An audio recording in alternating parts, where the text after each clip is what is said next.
in the financial crisis, Europe is leading the way towards a global solution. Et début septembre, le président des États-Unis et l'Europe ont donc proposé plusieurs sommets à partir de la mi-novembre qui porteront sur une nouvelle régulation, une nouvelle gouvernance mondiale. Today, Europe can propose the principles and rules that will shape a new global order. Je veux dire ma conviction que la crise appelle à la réforme des institutions européennes. La crise appelle à ce que l'Europe puisse apporter une réponse aussi puissante et aussi rapide que tel autre ensemble mondial, comme les États-Unis ont pu le faire face au drame qu'a représenté la crise financière. The kind of occasion where the crisis calls into question old certainties and minds are more open to change. These are very special moments.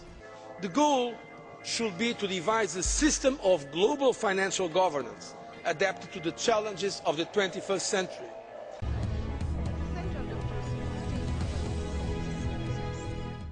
Teaming up with emerging economies, Europe seeks Chinese and Indian help to overhaul the US-orientated global financial architecture.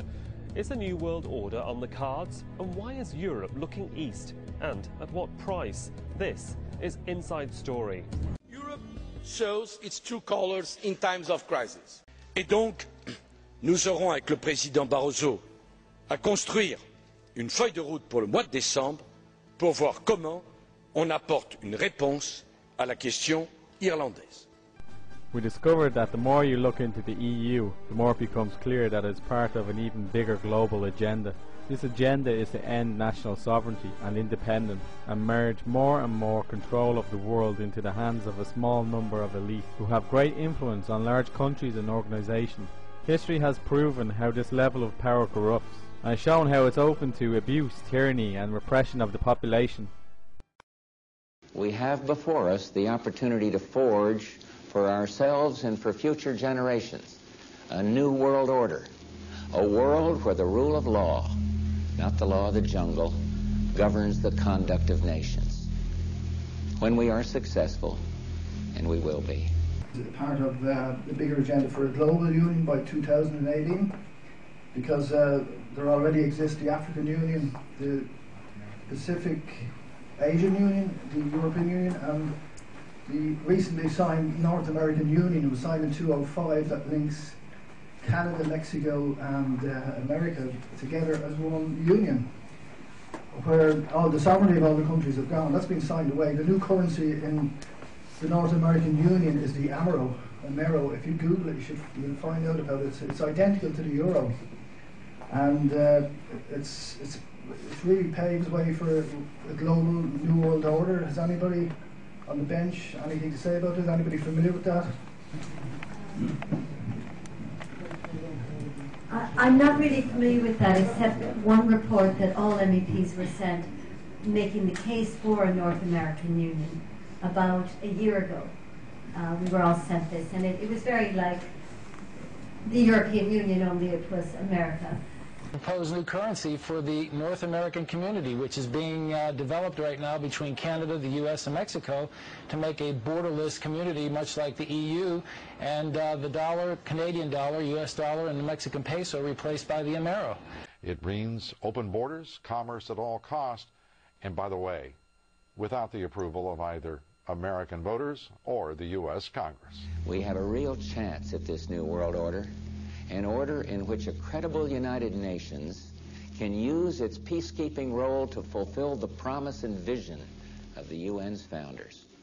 The connection between the United Nations, New York City, and the Rockefeller Foundation is clearly drawn. So if we could play the video, I really would appreciate your watching it. I think you're going to enjoy it very, very much.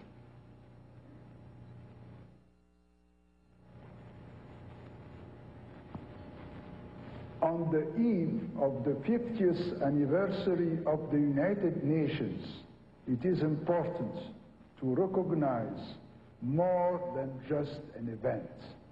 From the early history of the United Nations, the Rockefeller family embodied the idealism of those years. The gift of a site by John D. Rockefeller Jr. for a permanent world capital in New York. We were all given a big report, you know, towards the North American Union. And who did that come from?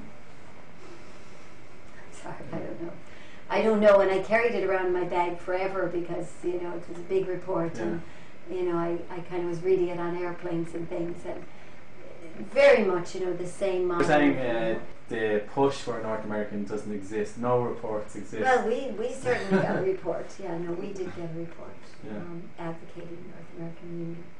I can't take it from him. Okay. But they obviously made 700 copies of it and got it into our our boxes. President Bush said that the New World Order was in tune, and that's what they were working for. The UN is part of that government. They're working right now very significantly for a North American Union. That's why there's a lot of people in Washington that don't care too much about our borders.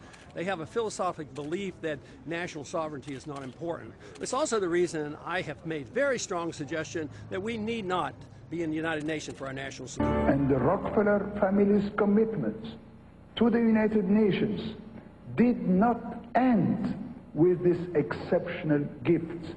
It continues to the present day, and it is personified by David Rockefeller, whom we honor. The World Federalist Association, or WFA, is one of the largest organizations that openly promote world government. Periodically, the WFA extends a Global Governance Award to a prominent individual pushing for the same goal. Former CBS anchorman Walter Cronkite was among the recipients of the WFA award. Thank you very much. Today we must develop federal structures on a global level to deal with world problems. We need a system of enforceable world law, a democratic federal world government. In a closed-circuit hookup, Hillary Clinton congratulated Cronkite. For decades you told us the way it is. But tonight, we honor you for fighting for the way it could be. The EU treaty, it concentrates power. I'm just wondering in the future if that got into the wrong hands, what would happen? And yeah, if it gets into the wrong hands, then somebody has a lot of power. And this is the problem. We always say, but it won't. But that means you never studied history. Like, what is so different about us that never happened before? That we're so special and so trusted. I think they were more moral 100 years ago. Maybe, yeah, in fact, they maybe. But there has never been a time in history when we couldn't say never. That someone couldn't ascend to the throne, if you like, and do terrible things. And it keeps repeating through history. And the more power they have, like the saying, the more it corrupts. The globalist founders of the UN learned that moving straight into the model of global government was tactically impossible. However, gradually phasing out national independence to regional government interdependence by using international treaties has since proven to be tactically sound. Europe sees us in terms of regions. More and more policies are designed to deal with regions rather than nations. I have a quote here from the Belgian Prime Minister. He said, "We need a European defence, a European army, not just on paper, but a force generally capable of operating in the field, including beyond European borders. I'm advocating a more powerful Europe. In short, I'm advocating a United States of Europe." Yes, so that's the current Belgian Prime Minister, Guy Verhofstadt, who is very strong federalist. So, in conclusion, ladies and gentlemen, a new world is emerging. It is a new world order